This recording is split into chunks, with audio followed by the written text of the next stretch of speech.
नमस्ते। आज के वीडियो में हम बात करेंगे कि भाई संबंध में संघर्ष क्यों होते हैं। तो स्वागत है आप सभी का इस वीडियो में। इसका जो टाइटल है वो संबंध में संघर्ष है। इस संबंध में संघर्ष होने के कुछ कारण जानने का प्रयास करेंगे। आजकल कॉमन जो दिक्कत है हर एक की परिवार में, फैमिलीज में, कि भाई संबंध अच्छे नहीं चल रहे हैं। तो उसका जो पहला जो कारण है ना, वो कारण है कि भाई कम्युनिकेशन। जब भी हम वार्तालाप करते हैं तो सुनना प्रयास नहीं करते हैं। हम लोगों को ऐसा ही है कि भाई कम्युनिकेशन का मतलब ऐसा ही है कि भाई अपने विचार सामने वाले के ऊपर थोप दो, पर ऐसा नहीं है। कम्युनिकेशन का मतलब ये भी होता है कि सामने वाले को सुनना, उसकी भी इच्छा इच्छा क्या है क्या नहीं, उसको भी सुनना और उसके अकॉर्डिंगली हमको एक्शन करना। क्योंकि रिलेशनशिप चलता है दो पर्सन के बीच में, तो दोनों पर्सन का किसी भी बात में इन्वॉल्व होना अनिवार्य है। अगर अकेला ही बंदा अकेला कुछ अपने ही पॉइंट ऑफ व्यू से बातचीत करेगा तो फिर वो तो फिर रूल करना हो जाएगा। तो फिर रिलेशनशिप में रूल नहीं होता है, उसके अंदर दोनों को साथ में मिलकर के चलना होता है। तो रिलेशनशिप में कम्युनिकेशन मेन चीज है। बातचीत, जो भी बातचीत करो दोनों की अच्छाई के लिए बातचीत करो। दूसरा है इमोशनल इश्यू।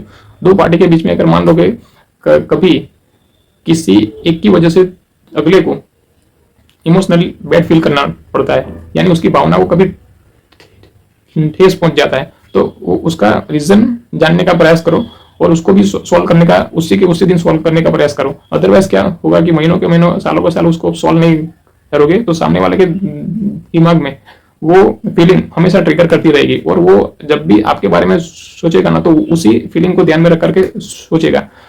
तो फिर ध्यान रहे कि कुछ भी अगर इश्यू बनता है इमोशनली, किसी की भावना को ठेस पहुंचती है, तो पहले उसको सॉल्व करने का प्रयास करो अगर आपको वो रिलेशनशिप मेंटेन करना है तो। अदरवाइज अगर नहीं करना है तो फिर आपके ऊपर डिपेंड करता है। और तीसरा है, थर्ड है, वो है बिलीफ सिस्टम। अगर सामने वाले के बिलीफ सिस्टम से अगेंस्ट में अपना काम करेंगे तो भी दिक्कत होगा। अगर मान लो कि कोई आपका बच्चा है, अगर उसको आपने सालों के साल सिखाया नहीं कि भाई सुबह जल्दी उठना चाहिए, यानी अब वो 20 साल 25 साल का हो गया, बचपन से वो लेट उठा है और आप एकदम से बोलोगे कि भाई उठ जा, तो वो पॉसिबल है नहीं। तो उसको भी थोड़ा संभालना पड़ता है। वो होगा पर वो धीरे धीरे होता है। तो उसमें भी अपना ऑन द स्पॉट एक्सपेक्टेशन करना वो गलत है कि भाई मैं जो बोलता हूँ वो कर ही ले। अगर आप ज्यादा उसको फोर्स करोगे तो भी संबंध में क्रैश होगा। तो इसको भी देखना है हमको। और चौथा है वो है पावर इम्बैलेंस। जब भी हम फालतू का किसी के ऊपर पावर बता दें, फैमिली मेंबर में पूरा कंट्रोल करने का प्रयास करते कि फैमिली के सारे मेंबर है वो जो मैं बोलूं उसी प्रकार से करे, तो भी दिक्कत होता है। क्योंकि ज्यादा अगर पावर बताओगे तो फिर सामने वाला छटकने का प्रयास करेगा और जब भी वो छटकेगा तो आपको बुरा लगेगा, तो आपका और उसके बीच का वो रिलेशनशिप है वो ब्रेक डाउन होगा। तो हो सके तब तक पावर, और हो सके तब तक क्या पावर बताओ ही मत ना यार, क्यों बताना है हमको पावर।